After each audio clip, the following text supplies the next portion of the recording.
but I want to bring on a spirit of infirmity, a spirit of backwardness, a spirit of clumsy, whatever it is, there's a certain demonic spiritual protocol, meaning that every altar has a specific protocol that that spirit requires in order for it to come to do your bidding. So once the spirit is called, and you said, okay, spirit, what I want to do, I want to make life difficult for Peter. I want him to lose his job. I want everything that they put his hand to fail. I want a divorce in their family. Remember, the spirit saying, okay, okay, so here is what I require, blah, blah, blah. You make the sacrifice and the deal is sealed. Now keep that in mind. So now let's go to the law of the altar according to the Bible. This you so far you didn't hear Kevin opinion. You hear in Bible.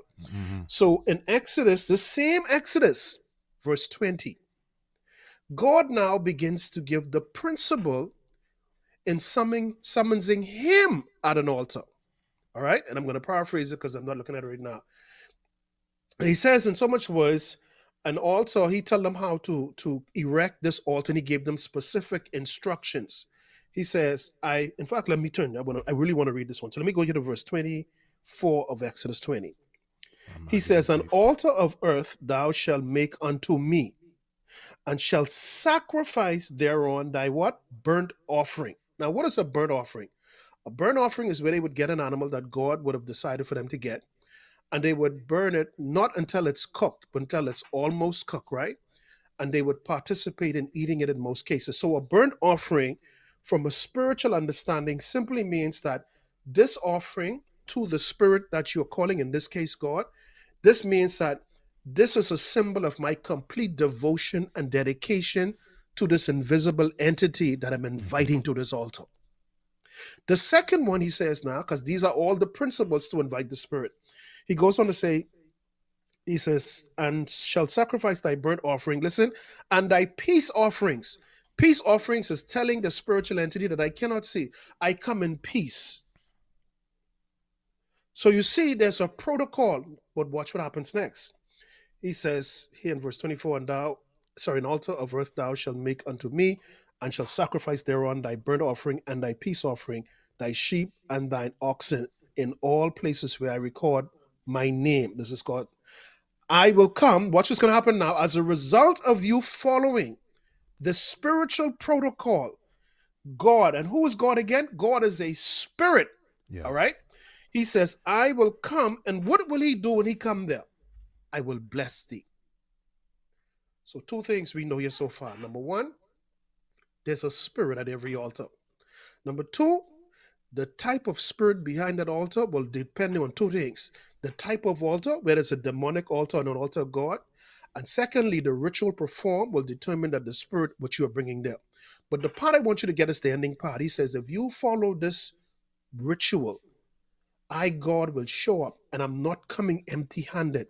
I'm going to bring with me blessings. So, because this is a principle of the altar, a principle meaning that it can work for good or bad.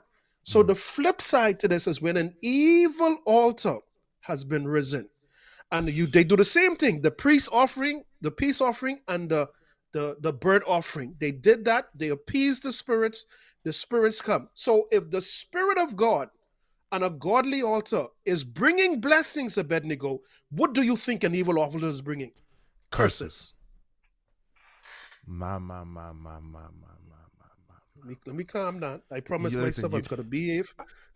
You're saying, listen, I ain't gonna lie. I've taught generational curses, but the way you're teaching it, even the visiting the iniquity and whatnot, it's just in a perspective that I have never truly understood, and you're bringing light to a lot of things, because I think the hardest thing people don't understand is that God will give you up to what you serve, right?